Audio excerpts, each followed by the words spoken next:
NIUS अक्टूबर 2024 आप लोग अपना प्रैक्टिकल फाइल कैसे बनाओगे, रिटन एग्ज़ाम में आप लोग को कैसे क्वेश्चन दिए जाएंगे और कितने नंबर का होगा, साथ में ये वाइवा क्या होता है, वाइवा में आप लोग को कैसे क्वेश्चन पूछे जाते हैं, चलो इस वीडियो में डिटेल में समझते हैं।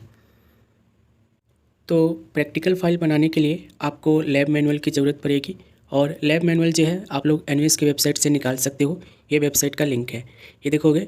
यहाँ पे आने के बाद आपको सबसे पहले अपना कोर्स सेलेक्ट करना होगा, जो भी कोर्स है, सेकेंडरी और सीनियर सेकेंडरी दोनों यहाँ पे ऑप्शन दिया गया है। उसके बाद यहाँ पे आप देखोगे तो मीडियम आपको सिलेक्ट करना होगा, ये देख लो मीडियम आपको यहाँ पे सिलेक्ट करना होगा, जो भी मीडियम है आपका, जिस मीडियम में आप फाइल बनाना चाहते हो। उसके बाद आपको यहाँ पे अपना सब्जेक्ट सेलेक्ट करना है, जिस सब्जेक्ट का आपको फाइल बनाना है। तो 12th क्लास में जिसके प्रैक्टिकल होते हैं उन सब्जेक्ट की यहाँ पे लिस्ट दी गई है, इसमें से आप अपना वाला सेलेक्ट कर लोगे और सिंपली आपको सबमिट पे क्लिक करना है। सबमिट पे क्लिक करने के बाद आप लोग के सामने जो है ये PDF आ जाएगा इस तरीके से, ये देखोगे इस तरीके से आप लोग के सामने ये PDF आ जाएगा और आप लोग को यहाँ पे सारी चीज़ें बताई गई है कि प्रैक्टिकल फाइल में आप लोग को क्या क्या लिखना है। बस आपको करना क्या है, ये सारा चीज़ आपको कॉपी कर लेना है, ठीक है। कॉपी कर लेना है और इसके आंसर जो है आपको गूगल दे देगा, ठीक है। या आप लोग चाहो तो अपने आप से भी कर सकते हो अगर आपने पढ़ाई की हो तो। अब देखो हो सकता है कि लैब मैनुअल जो है आप लोग को ना मिले, तो उसके समय आप हमें कांटेक्ट कर लेना, लैब मैनुअल हम आपको प्रोवाइड कर देंगे, ठीक है। और हेल्प कर देंगे पूरी तरह से आप लोग को प्रैक्टिकल फाइल बनाने में। कांटेक्ट करने के लिए हमने अपना व्हाट्सअप नंबर आपको दे दिया है, इस व्हाट्सअप नंबर पर आप लोग हमें कॉन्टैक्ट कर सकते हो, ठीक है। प्रैक्टिकल फाइल बनाने के लिए ध्यान रखना, आप A4 साइज़ की सीट का भी यूज कर सकते हो, जो वन साइडेड मतलब कि रूलेड आता है, एक साइड लाइन वाली होती है और एक बिना लाइन वाली होती है, वो सीट को आपको यूज़ करना है।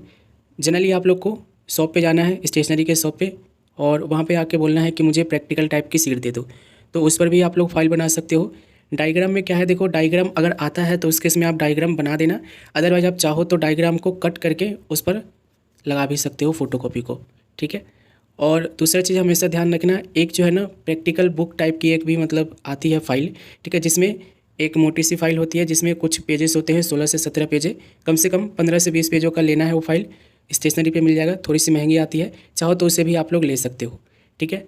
और प्रैक्टिकल फाइल इसी तरीके से आपका बनेगा, ठीक है। ज़्यादा डेकोरेट मत करना, ज़्यादा पैसे मत लगाना डेकोरेशन में, क्योंकि प्रैक्टिकल फाइल सपोज करो कि 20 नंबर का आपका प्रैक्टिकल है तो उसमें से 3 नंबर का प्रैक्टिकल फाइल होगा, तो ज़्यादा डेकोरेट करने की ज़रूरत नहीं है, नॉर्मल सिंपल, ठीक है, जिससे कि 3 नंबर मिल जाए हमें, बस उतना हमें देना है, ठीक है, बना के। और ये PDF मिल जाएगा, अगर ये नहीं मिलता है तो उसके इसमें आप हमें कॉन्टैक्ट कर लेना।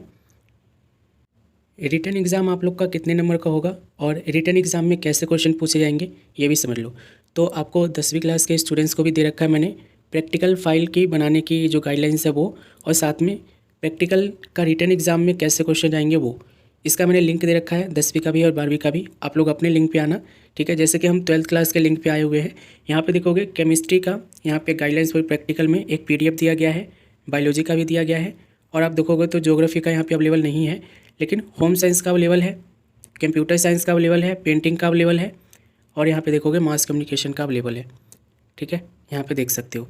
तो आप लोग को देखो करना क्या है, आपको अपना सब्जेक्ट का PDF यहाँ से उठा लेना है, यानी कि डाउनलोड कर लेना है, और इस PDF में आप लोग को देखने को मिल जाएगा कि कैसे क्वेश्चन आपसे पूछे जाएंगे, कैसे आप लोग का एक्सपेरिमेंट कराया जाएगा, कैसे आपका फाइल बनेगा, ये सारी चीज़ें आप लोग को इसमें समझाई गई है।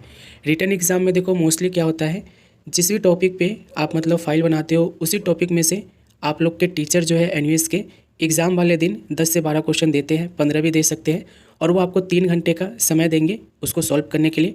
आपको वो खुद से बिना नकल किए सारे आंसर लिख के देने हैं, ठीक है। ये 15 नंबर का होता है, ठीक है, इस चीज़ को ध्यान रखना। तो रिटन एग्ज़ाम आप लोग का मेन होता है, रिटन एग्ज़ाम पे आप लोग को फोकस करना है, आप लोग को फाइल के पीछे नहीं भागना है। फाइल तो सिर्फ 3 नंबर का है, ठीक है। और मैं आपको बोलूँ कि ऐसे ही आप मतलब कि नॉर्मली अगर आप बना के लेके चले जाओगे तो भी आपको 2 नंबर 2.5 नंबर मिल जाएगा, तो ज़्यादा डेकोरेट करने की ज़रूरत नहीं है, मैंने पहले ही बताया है। रिटन एग्ज़ाम में देखो क्वेश्चंस कैसे आएंगे, तैयारी कैसे करनी है फाइल के लिए, ठीक है। रिटन एग्ज़ाम के क्वेश्चंस आपको कहाँ से मिलेंगे, इन सब के लिए देखो इसको तो देख ही सकते हो, साथ में आप हमें भी कॉन्टैक्ट कर सकते हो, ठीक है। और जितने भी स्टूडेंट्स कनेक्ट हैं हमसे, बैच वाले स्टूडेंट्स की बात कर रहा हूँ, उनको हम फाइल भी बनाएंगे, रिटन एग्ज़ाम की भी तैयारी करवाएंगे। अगर आपने बैच ज्वाइन नहीं किया हो तो आप डायरेक्ट अभी जो है आप लोग हमें मिल सकते हो, और हम आपको पूरी तरह से रिटन एग्ज़ाम की भी तैयारी करवा देंगे। रिटन एग्ज़ाम में मोस्टली देखो 10 से 15 क्वेश्चन आपको दिए जाएंगे, ठीक है, और उसके लिए 3 घंटे दिए जाएंगे। उसमें क्वेश्चंस कैसे आएंगे इसमें आपको बताया गया है, इसको आप देख सकते हो, ठीक है। इसको आपको देख के आप लोग को समझना है कि कैसे क्वेश्चन पूछे जाएंगे, और अदरवाइज समझ में नहीं आ रहा है तो उस केस में आप हमें कॉन्टैक्ट कर सकते हो, हम आपको प्रॉपर वे में गाइडेंस प्रोवाइड कर देंगे। ठीक है, तो रिटन एग्ज़ाम का यहाँ पे हो गया। अच्छा, टाइमिंग का यहाँ पे ध्यान रखना, किसी में 2 घंटा मिलेगा, किसी में 3 घंटा मिलेगा, किसी में 5 घंटे मिलेगा। ये मतलब कि सब्जेक्ट के ऊपर डिपेंड करता है। ठीक है, जैसे कि नॉर्मल जो सब्जेक्ट है ज्योग्राफी, बायोलॉजी, केमिस्ट्री, इनके 20 नंबर के पेपर जो होते हैं, 20 नंबर वाले के ना मोस्टली मैंने यही देखा है कि 3 घंटे समय दिए जाते हैं। ठीक है, तो 3 घंटा आपको समय मिलेगा एग्ज़ाम लिखने के लिए। ठीक है, अब वाइवा की बात कर लेते हैं। देखो वाइवा जो है 2 से 3 नंबर का आपका होगा। ठीक है, सब्जेक्ट के ऊपर डिपेंड करता है कि 2 नंबर का होगा कि 3 नंबर का होगा। जैसे कि यहाँ पे देखोगे वाइवा जो है यहाँ पे दिखाया गया है कि वाइवा आप लोग का 2 नंबर का होने वाला है। अब वाइवा में क्या होता है, वाइवा में देखो जिस भी टॉपिक पे आप फाइल बनाते हो, जो एक्सपेरिमेंट करते हो, जिसके भी आप पे रिटन एग्ज़ाम देते हो, उसी में से ना कुछ क्वेश्चन पूछते हैं आपके टीचर, जो आपका फ़ाइल जो मतलब कि लेते हैं और जो आपका रिटन एग्ज़ाम लेते हैं वो। जैसे कि मैं अभी आपको बोल रहा हूँ ना कि आप मतलब बायोलॉजी का फ़ाइल बना के लेके आए हो, बायोलॉजी का रिटन एग्ज़ाम दिए हो, आपको जो भी टॉपिक पे आपने उठाए हो, ठीक है, जो भी टॉपिक पे आपने फ़ाइल बनाई हो, एक्सपेरिमेंट किए हो, रिटन एग्ज़ाम दिए हो, उन्हीं में से मैं कुछ क्वेश्चन आपसे पूछ सकता हूँ, उसे वाइवा कहते हैं। आपको बैठा लिया जाएगा सामने, ठीक है, एक कुर्सी पे टीचर बैठे रहेंगे और एक कुर्सी पे आप बैठे रहोगे और वहाँ से आपके से जो है ना टीचर आपसे कुछ क्वेश्चन पूछ रहे होंगे कि ये बताओ ये क्या होता है और इसको हम कैसे करते हैं। ठीक है, फॉर एग्जांपल ज्योग्राफी का आपने फाइल बनाया, ठीक है, तो ज्योग्राफी में से जनरली देखो क्या करेंगे ना, कई बार टीचर जो होते हैं आपके मतलब फाइल से बाहर भी आपको जांचने के लिए, ठीक है, कि आपने क्या किया है और अपने फाइल पे प्रैक्टिकली कितना काम किया है वो जांचने के लिए आपको बाहर से भी क्वेश्चन पूछ लेते हैं।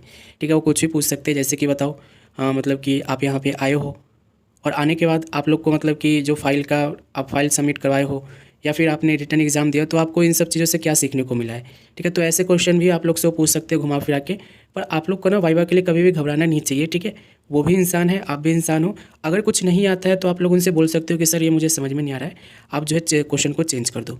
या आपको मतलब कि उनकी जो टून है या फिर मतलब उनके जो पूछने का तरीका है वो उनको अच्छा नहीं आपको अच्छा नहीं लग रहा है, तो उनसे आप ये भी बोल सकते हो कि सर कोई बात नहीं है, आप मतलब कि वाइवा में तो मैं नहीं हो पाऊंगा, लेकिन आप कोई बात नहीं, आप मेरा रिटर्न एग्ज़ाम और फाइल के नंबर चढ़ा देना। 2 नंबर से क्या होता है। ठीक है, तो डरने की कोई ज़रूरत नहीं है, वो भी इंसान है, आप भी इंसान हो। ठीक है, वो कोई ऐसा नहीं है कि मतलब कि दूसरे ग्रह से आए हो और सारी चीज़ सीख के आए हो, आपसे सारी चीज़ें पूछेंगे। ठीक है, बाकी मैं आपको एक चीज़ की श्योरिटी देता हूँ, आप हमसे कनेक्ट हो जाना, हम आपको सारी चीज़ों की तैयारी करवा देंगे। ठीक है, और मैं आप लोग के लिए क्या कहूँ, इस वीडियो के लिए बस एक लाइक कर देना, नए हो तो चैनल को सब्सक्राइब कर लेना। ठीक है, और कुछ भी दिक्कत है तो कमेंट करना, है ना, हम आपको हेल्प करेंगे।